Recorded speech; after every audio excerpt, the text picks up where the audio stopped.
Colored pencils. Do you love them? Do you hate them? All right. So today I am going to teach you how to do some techniques with colored pencil.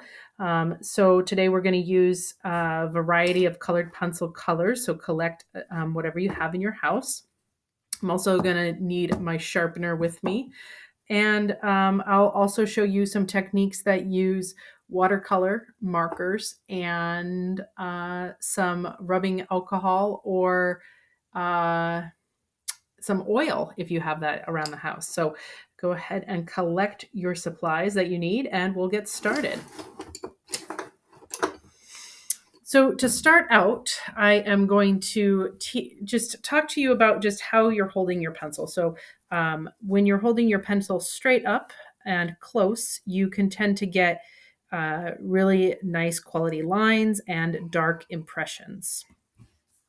When you're holding your pencil to the side, it's a great way to use for filling in color. So if you tend to try to fill in a space and use your pencil towards the top of the pencil and really press hard, it's a good way to get some solid color fast. But when you do large areas, you might fatigue in your hand and you might decide that colored pencils take forever and it's really difficult. So a technique to lighten that up and to use colored pencils in larger areas is to actually move yourself away from the tip of the colored pencil and bring yourself back a little bit on your colored pencil. And what you're going to do is use the side of your colored pencil. Another technique too is to rotate your pencil so it continues to stay sharp, so you don't wear down one side of your pencil. So you're moving your pencil back and forth one way and also having rotation so that you don't use up one side of your pencil. So rotating in one way and the other. I'm going to just sharpen my pencil because it's really good to work with a real sharp pencil here. And then what I'm going to do is I'm going to actually change my direction. So I went this way, one way, and now I'm going to change my direction. So again, using the side of my pencil and rotating. And this is a great way. I'm very loose in my hand back here. I'm not tightening my grip, but I'm getting a good amount of pigment down on the paper. So I went this way, then I went this way, and now I'm going to go diagonal in there. And this really fills the pigment of your paper so that you don't have all those lines. Also, watch what's underneath. So make sure you don't have anything underneath your paper because it will pick up those things. So this is a great way to really get that color down without using a lot of that pressure when you're using large. Now, filling small areas with pressure is fine, but large areas, you really want to use the techniques of multiple directions. So take your time with that. And excuse my crying dog in the background. He's a little upset that I'm paying more attention to my pencils than him. All right, so that is our directional. So again, I went one way, and then I went the other way, and then I went on a diagonal way. So that's a great way to use color. These are my line. It's another technique. And now what I'm going to do is a gradient. Right? I should spell technique right, I guess, in there. Can I fit my little H? All right, so now I'm going to do a gradient. And a gradient is using a similar technique of using the side of your pencil, getting your pencil nice and sharp. Let's see, I'm going to do this blue gradient. Getting your pencil nice and sharp. And what you're doing is you're putting more, you're doing darker treatment on the top and lighter to the bottom. So really kind of getting the dark up top and then bringing it down and lightening your pressure. So again, I'm really rotating my pencil. I'm using the side of my pencil for this to really get that nice consistent color, lightening up, coming at the bottom. And then I can go back over and maybe I change my direction to really fill in the dark space, get this really nice and dark at the top. So using a lot more pressure at the top then down at the bottom. So when you start to see, when you have those strong lines, that's what you're trying to avoid. So you're trying to get that to not be a line, but yet some color blending that lightens up on the way down.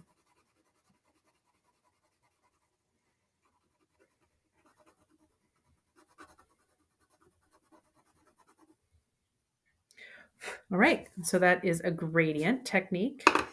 Another technique is using tri-color, so using 3 colors that are in the same color family. And so I have myself a green, a dark green, and I don't really have another green, so I'm going to pick yellow. So I'm using things in the same color family. And I'm going to pick my lightest color, and I'm going to do that treatment of going and creating using the side of my pencil, rotating and making that solid color, and placing that all the way down, getting a good coat. And then I'm going to go for my medium color, and I'm going to only fill that so that I keep some of my light.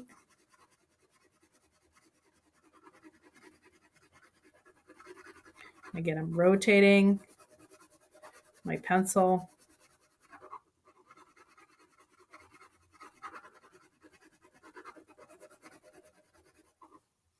I might come to do my directional on this one.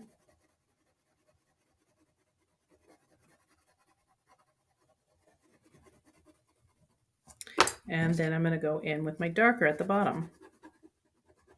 So this is a great effect if you want to do like some layering, like if you're doing a sunset, or you just want some dimension. If you want some shading, you could use gradient or tricolor.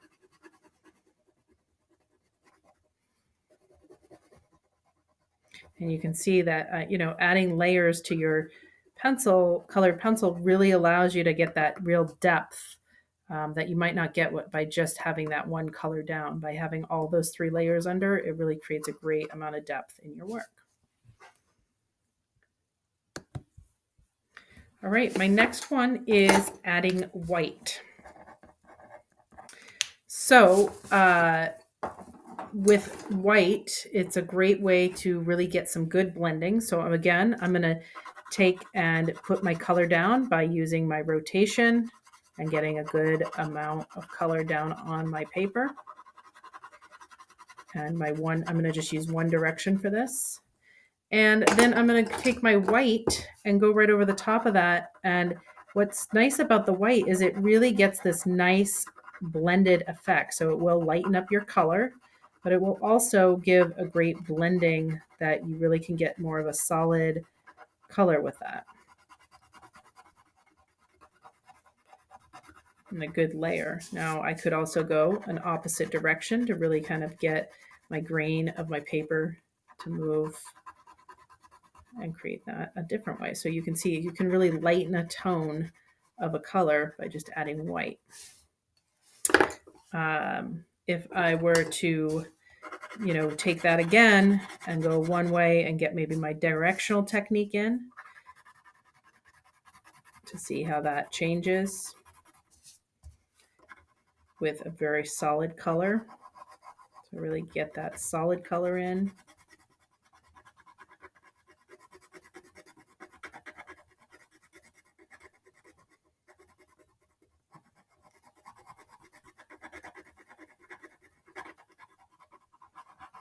And now add my layer of white. So one way with white. You can see it's more of a blending tool versus changing the color, right? So 2 different ways to add white, that this one just is more of like it blends the color together. And that one really changes the color. Which brings me to another one is color mixing. So sometimes you might just tend to use the colors right out of your kit, and maybe you don't change up what color you're using. So this is really using your colors to layer. So again, using directionals to really layer one color down and really get a solid coat of one color. Just like I did here, you could choose which kind of values you want, but really kind of play around with your different color variations. So just because you have only four colored pencils doesn't mean that you could have to stop there with your color variation. So you can get a bunch of different colors. So that was red and then yellow. I can do yellow.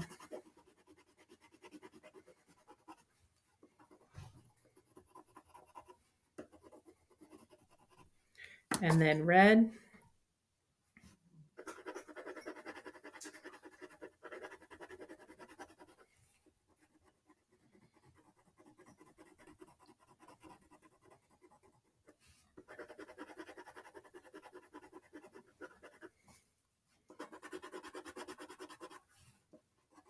Red and blue, and so on.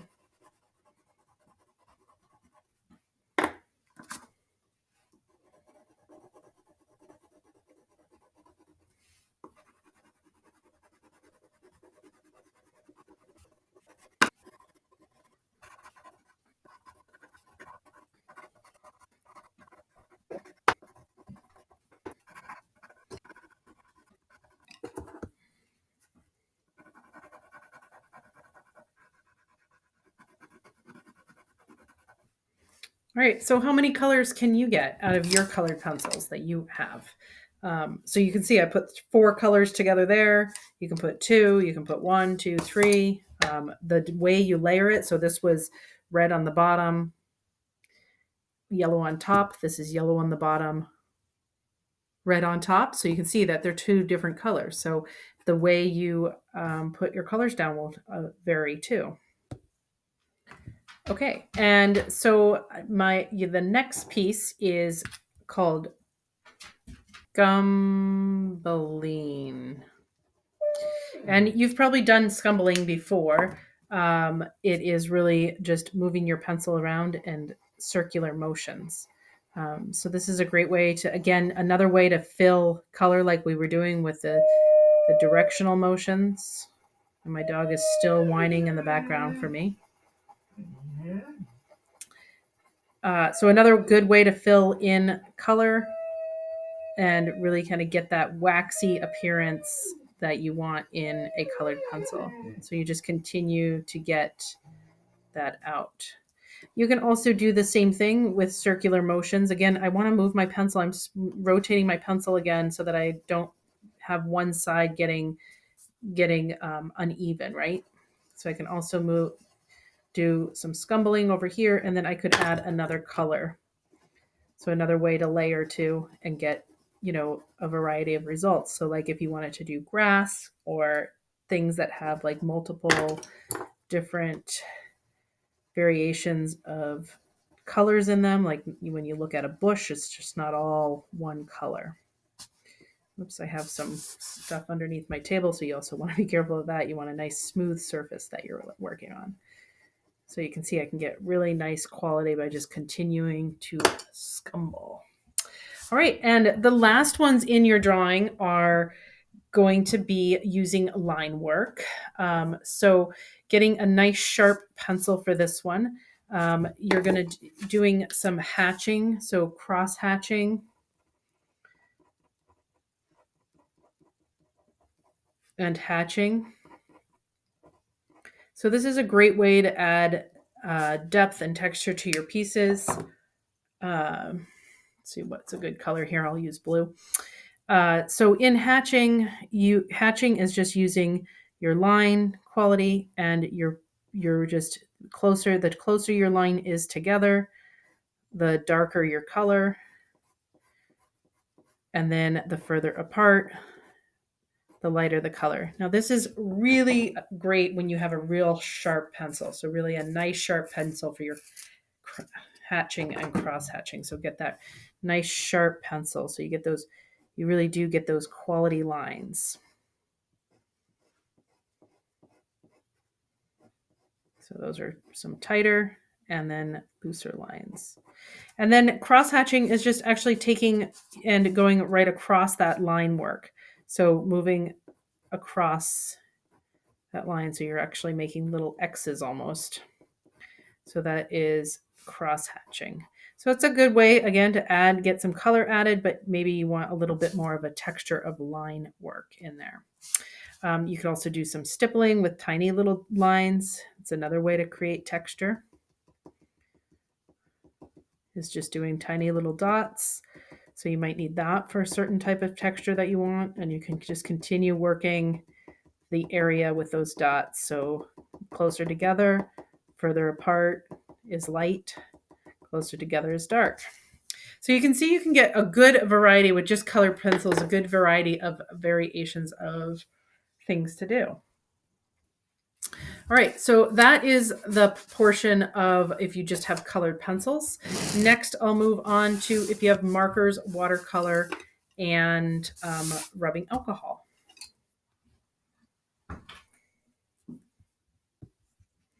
Okay, so for this one, I just have a variety of markers, a Q-tip with some rubbing alcohol, and I'm going to be using watercolor. So if you don't have all three of these, that's fine. If you have one, or you could just check and see what this technique looks like and do it when you get some supplies.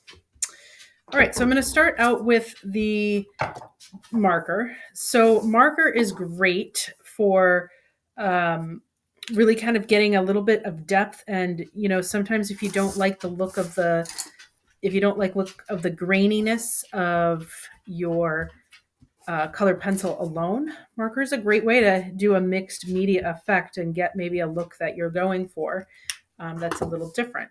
So the first thing for the marker is that you're going to do your colored pencil with the manner of just doing the one direction, multiple directions to place your color down. And again, it will vary depending on your color.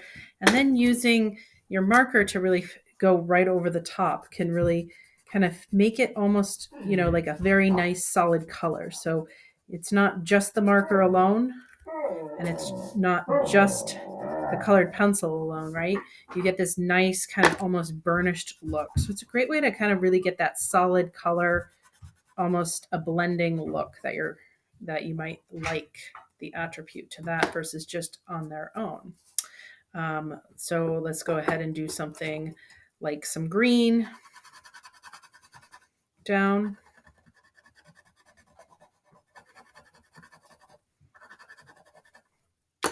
And maybe some purple over the top, something completely different. So you can see it really just kind of really gives a nice darker quality. So again, if that was alone, my purple would have looked like that, and my green would have looked like this. So you can see that you can really get some nice depth in your work. I'm going to use this marker and then my colored pencil, which I forgot that's not the way I wanted to do it. It's the opposite way. So you can try to do it that way, but it works much better to have your colored pencil first and then your marker over the top. So just, oops, that's my pinpoint. This is kind of a real dark pen, but still a good treatment, right? Kind of, it's different than just the marker. So that's a great way to kind of spice it up. And again, when you're using colored pencils, maybe you don't put marker on everything. Maybe you have a variety of texture with your colored pencils, and then you do marker on in some areas. So it's not like you have to do this treatment through the entire piece. All right, for watercolor, it's the opposite of marker. So marker you put over the top of your colored pencil, and watercolor you put underneath. So what you can do is get a nice wash on your watercolor.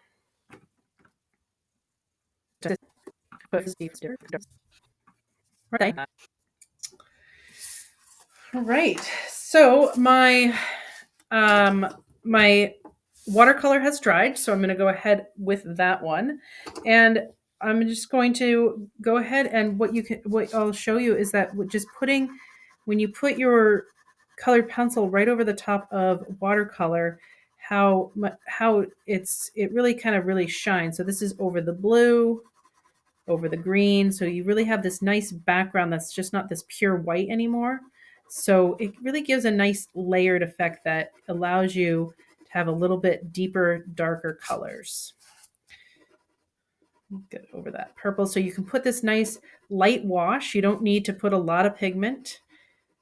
I'll just do a few different colors so you can see how the effects of like a blue on blue work, blue and green, and maybe I do, put a little more directional lines in there so that really fills that color.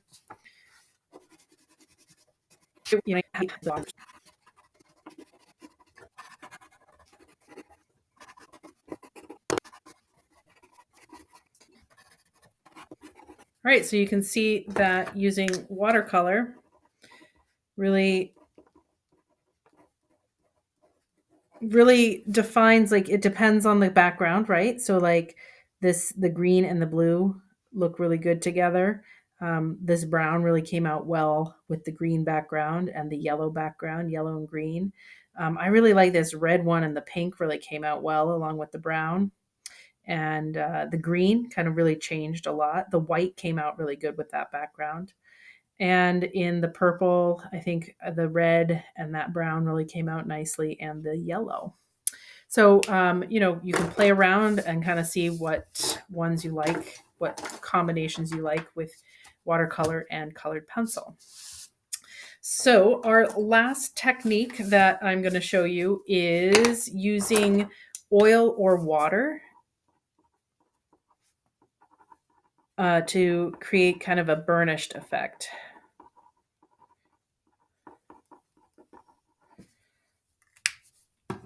So I'm going to get my colored pencil here and laying out my color. So again, doing the similar thing of moving my pencil up and down and putting a few different directional motions in there to really fill up my paper.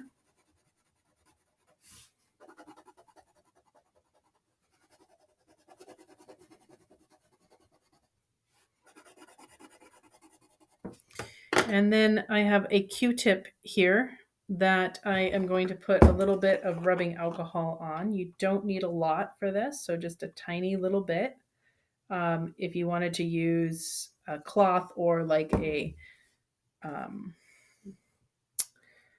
or something larger, if you have a larger area, you can. But I'm just dipping my Q-tip in there, and I can just burnish and blend that colored pencil. So it does, you get rid of a lot of that line, and you can also bring it out and make a little bit of a gradient with it.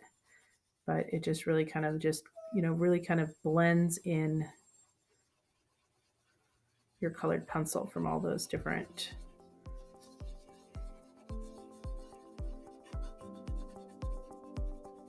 gets a different unique take on that.